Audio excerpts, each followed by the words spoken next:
Now that Black Ops 7 Season 3 is officially here, we have brand new weapons, it's double XP, and it is currently free trial. Today is the best time to be giving you the new top 5 best loadouts to be using right now after the Season 3 update here in BO7. Of course, before we get any further, do yourselves a favor by dropping a like on today's video for some nuke luck in your next game of BO7, and make sure you guys subscribe with notifications on so you don't miss out on my future videos and live streams. They all take place right here every single day. With all that being said, man, let's get into the first loadout. Now, all these loadouts should help you get some of the best gameplays you've ever gotten in BO7 and definitely help you guys improve. So we're starting off with the brand new AR. Now, I'm not putting it on this list just because it's a new weapon and let's throw it in there. This thing's genuinely incredible. So these are the only 5 attachments you really need on it. Starting off, I do have an optic. The iron sights are clean, don't get me wrong, but there's something with the bullet reg. It just feels like my bullets aren't going where I'm shooting them with the iron sights specifically. But when I put an optic on, everything feels fine. So as of right now, I'm running just the regular elo. I like this a lot more than the Fang hover point. If you like this one more, go ahead and do it. It is personal preference at the end of the day. For the barrel, I do have on the long barrel, which gives me a pretty big increase in overall damage range. It makes this thing unbelievably strong in those longer range engagements. For my magazine, I do have on the 40 round extended mag to take out multiple enemies without having to reload. This does feel like it has a little bit of a high fire rate, so that 40 will come in handy. Y'all know me, man. We starting off early. I love my Bowen ST move stock. Aim, walking, movement speed, you could just strafe quicker. It makes it so much harder for the enemies to land shots on you. And to round things off, to really be able to control this weapon's recoil, if there really is any, throw on the buffer spring. After you throw this on, genuinely, this thing does not move whatsoever. And these are the only 5 attachments you need to throw on. If you want to do 3 extra with gunfighter, you could do the quick draw. For the underbarrel, honestly, it doesn't matter what you use because all of these are really good options, but I like the Strider hand stop for some mobility. And then the muzzle, you could do the Redwell compensator, which just gives you even more vertical recoil control. So those are the 3 extra attachments you can throw on if you do gunfighter. So here we go, bring this thing into the firing range and you'll see it literally does not move whatsoever. Super accurate. You notice I actually don't have any like mobility attachments on, like aim down sight or like a sprint to fire, and it's pretty damn good. So yeah, it's very easy to use. I might go out on a limb and say this is the best AR in the game, and I feel like a broken record saying that with the new weapons, but I think that was kind of their goal, is whatever new weapons they bring to the game, they're gonna be meta, and that's just what it feels like. So use it while you can. 100 meters was literally the easiest thing in the world. So yeah, the new assault rifle, what is this? The MK35 ISR. You need to use it next time you play.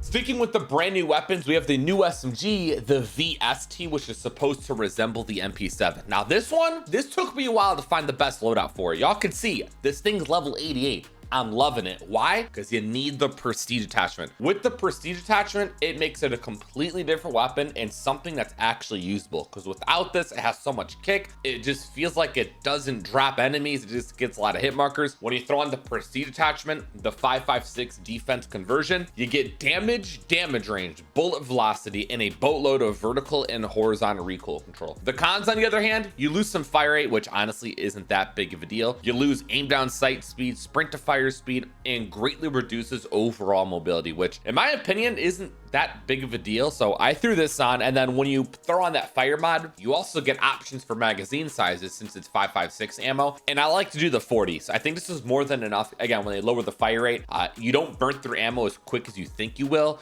Especially if you've been using without these prestige attachments. Next, I like to throw on a muzzle. I still think it is a little wonky when it comes to the control of the weapon, so I like to do the Hawker series. It just gives me all the vertical recoil control in the world that I could possibly ask for. I also threw on a barrel. I did the long barrel so I can like participate in longer range engagements and hopefully be successful. For the underbarrel, round things off here, we got the lateral precision grip, which mainly focuses on horizontal recoil control. So you can see there are 0 mobility attachments here, and you're gonna see the mobility is still absolutely incredible, but this is the only way you should be using it. So there's the build. Bring this thing to the firing range and you're gonna see it is just so much better. So here is the mobility, so you guys can see the aim, walking, movement. It's not where I usually like it, but I'm okay to sacrifice it for this weapon to be a lot stronger. ADS speed's actually not bad whatsoever. Honestly, with no mobility, this is still better than the Dravik. And then you guys could see the thing doesn't move. The TTK is pretty incredible, and even at a range, you're chilling. Again, it was a little shaky, but I mean, at 50 meters, you're not going to find yourself fighting over here. And with some practice, it'll be a lot easier, just like that was. So yeah, the VST, do not sleep on it. It is very, very good. You just need a prestigious. So get through that, and hey, this is one of the better SMGs in the game. Sticking with SMGs, we have the Razor 9mm, which saw probably the biggest buff for Black Ops 7 multiplayer. This is also the current meta for Warzone. So here's what I'm running on it, because it took me a bit to find a build, but I love it a lot. So I got an ELO sight. I don't like the iron sights at all. I just cannot see out of them. So I threw on an ELO so I can get just better vision out of it. For the muzzle, I have on the H9 compensator. I think the biggest issue for this weapon that we could all agree on is probably the recoil control. It does shake quite a bit. Thankfully, they did fix it just a little bit. So I got the vertical recoil control here to make this a little bit more manageable. For the barrel, we're kind of sticking with the prestige attachments here. I do have on the barrel. So this right here gives me bullet velocity, better hit reg. It just feels a lot more hit scan like. Recoil stabilization, which is great. I get both horizontal and vertical recoil control and recoil gun kick. So having this on honestly makes this thing an absolute laser beam. And the only cons is aim down sight and sprint to fire, which you genuinely don't even notice, especially after I finish the build here. For the underbarrel, I do have on the EAM steady 90 grip. I don't think the horizontal recoil control specifically is that bad, so I still get it here, but I'm also getting some sprinting movement and overall movement to up my mobility. It has a high fire rate. You're going to burn through ammo. Throw on a bigger magazine there. For the rear grip, I have on the haste rib grip. Again, if you remember, we just lost some aim down sight speed from throwing on the barrel. You throw on the haste rib grip, you get your aim down sight speed back, plus some more. For the stock, you got a couple of options here. If you really think you need it, you could do the RWL stability pad, and this primarily focuses on vertical and horizontal recoil control. Beware, when you put this on, you get negative recoil. The gun bounces down. I'm not even kidding. But I don't think you need it, so I did the Talos pad where you get aim, walking, movement, speed. The Serpent pad's also good. You get strafing movement, overall movement. That also boosts your mobility quite a bit, but you know me, I love my aim, walking, movement, speed. And to round things off, I got on recoil springs. So I have 8 attachments on. I can't really find a 5 attachment build that I actually like that I think is good. So anytime I use this, it's always with the extra attachments. They also buffed the wildfire, but with the base buff they gave the weapon, I don't think you need the wildfire anymore. As fun as it is, I just think it's a little too heavy and it's not practical as an SMG. And this, I mean, this shit is quick as hell, bro. I love it. As you can see, the recoil is so much more manageable, and even at something at 50 meters, you could do it with ease now, which you weren't able to do before. So yeah, the Razor is a fantastic option after the update. I'm very surprised to see this be as good as it is now. Next, we have ourselves the Swordfish. Some of you may or may not be happy to see this on the list, but even though they nerfed it, I think it is still one of the best weapons in the entire game. My build changed just a tad bit, but after I give you this entire build, some of you may not even notice a difference. For the optic, I have on the ELO still. I think you definitely, the scope on this is horrible, so throw on something. For the muzzle, this is like the only attachment I did change. Before we had the RECOIL compensator, but recently I changed it over to the RL556 brake. This gives me first shot recoil control, kick reset speed, and I still get a little bit of vertical recoil control as well. I think this makes it pretty similar to how it was before it was nerfed. I noticed that there's a little bit more kick with the compensator than it feels how it was before that nerf with the muzzle brake on. For the barrel, I do have on the 16.5 inch for the bullet velocity. You could do the extra damage range. I honestly still think you don't even need it. For the underbarrel, I wanted to up the mobility a tad bit with the dart grip for aim, walking movement, overall movement. It just lightens up the Swordfish quite a bit. We're still running the pentaburst. I still think this is the better option for the weapon. You notice you still lose that vertical and horizontal recoil control.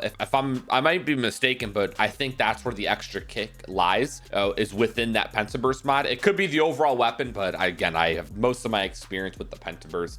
This is what guarantees that one-shot burst kill. We have the RL or R1 Splendor grip for the aim down sight speed. Definitely need it because the ADS speed feels chopped on this. It's really bad. So throw this on and it kind of makes it where it should be. And then we have ourselves the BO7 light stock for the aim, walking, movement speed, and that just allows us to strafe a lot quicker. Am I able to put a magazine? Oh no, you can. Okay, they didn't block it out when I re-equipped it. I was just curious if they changed that. And then the laser, we also have the 3MW motion strike, where you get the damage range and the recoil stabilization. So it's the exact same build as previous. It's just that the muzzle is a little bit different. And I'm gonna take this to the firing range. Some of you may be happy about this, some of you maybe not. I'm definitely not happy about it still being good. There's the one burst there, one burst there, and it's still very strong, doesn't move. And I think I just got it 100-meter one burst. I might have like collateraled the damage there. Oh, that would, oh yeah, this shit's not nerfed. Yeah, it's still amazing. Anyways, we're going back to the SMGs because it seems like they emphasized buffing the SMGs in a pretty big way in season 3. So that's why you see 3. We have ourselves the MPC. So this saw a pretty significant buff, not only in terms of the range and whatnot, but they also made this thing a lot more easy to control, which I think was one of the bigger issues for most players. So here's what I'm rocking on it. I got the compensator for the vertical recoil control. Makes a world of a difference. This is a necessity in my personal opinion. For the barrel I have on the long barrel, I was running the prestige attachment, which helps out with the vertical and horizontal recoil control, but again, they kind of fixed it and I don't want to lose damage, so I decided to prioritize on the damage range to make this thing a little bit more just better in those longer range engagements. Got a bigger magazine, has a high fire rate, you will burn through ammo. You guys know I love my aim, walking, movement speed. And to round things off, I actually changed this up here. So I went with the magnet grip, and this gives me first shot recoil control, vertical recoil control, and recoil gun kick, and that right there is what I wanted. So here's my 5 attachment build for the MPC. Again, saw it buff. I really hope they add this thing to ranked. I feel like ranked needs a new meta because they did nerf the Dravik and the M15. I don't think those are anything remotely close to good compared to some of the other weapons we covered in today's video. So yeah, MPC is very, very easy to use. It literally looks like I have the prestige attachment on. And then before, it used to be a little bit more of a struggle fest at the 50-meter range right there, but you saw it was just a lot easier to do now after this buff and with this build right here. So yeah, I think you guys should be running the MPC now, because if you weren't before because it was a little harder to use, it's definitely worth using now. But yeah, MPC, one of the top weapons, always has been, and now it's easier to use. Now, before I let y'all go, I do want to give you the rest of the loadout. So no matter what 5 of these weapons you end up using, the rest of the loadout stays the same. So here's my Coda 9. Again, this, I never take this thing off. Super, super good. In my opinion, best secondary. If I'm 1 kill off a nuke and I got to rely on the secondary, what's it going to be? This Coda 9 build right here. I got the Scrambler on with Signal Amplifier. It expands the area of effect. You just get a lot more assist points, jams the enemy's radar. It's just annoying. Really, really good. Love it. Stim shots with the cleanse debuff. You get EMP'd, Psychnated, stunned. You could stim and it cleanses you of those effects. I got the Semtex with high density explosive, very, very strong. Lightweight to get on the map quicker, scavenger to replenish whatever the primary is, and then looper so I could re-earn my streaks multiple times in a life. I love that enforcer perk, man, because after each kill I gain a buff to movement speed, health regen for a short time. So this activates upon every single elim I get, which is really, really beneficial. And then when I am not running gunfighter as a wild card, I do perk read. And then your last perk literally could be whatever. I like to do bankroll a lot of the time to earn the streaks a little quicker. What else we got here? Sometimes I do vigilance to keep spamming counters. It's annoying. Okay, we'll throw that on. You start dying to some explosives, go ahead and do yourself some flak jacket, do some fast hands. You want a YY, whatever it may be, brothers. You could literally throw whatever you want. Ninja to stay off the enemy's headset. There you guys have it. Let me know if there's any weapons you think I missed out on. Do you guys think the new weapons deserve to be on the top 5? But this is what I've been using in season 3. You guys could tell the new weapons have been ranking up so quick because of the double XP. So get your hands on it. But that's gonna wrap it up for today's video. Hope you guys enjoyed, and I'll see you in the next one. You guys all stay safe. Have a great day, and I'm out. Deuces.